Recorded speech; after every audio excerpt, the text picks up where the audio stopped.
マジすごい風が吹いてきた。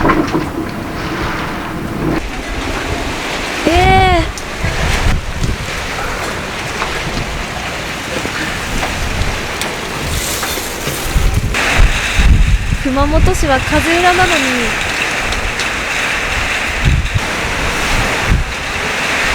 植木鉢はロープや重しで対策しないと倒れる。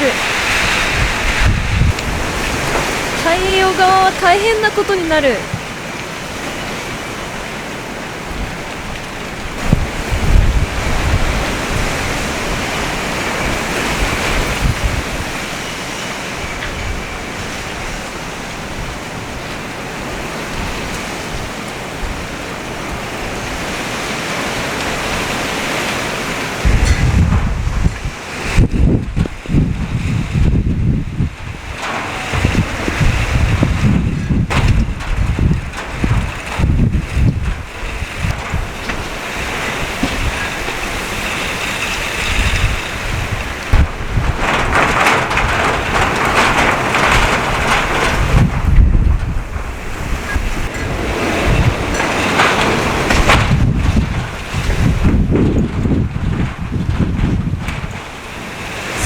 で出てこられた。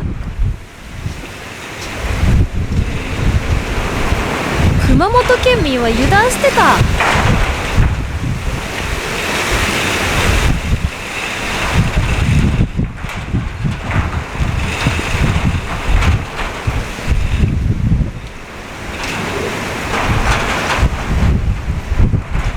バラちぎれるかも。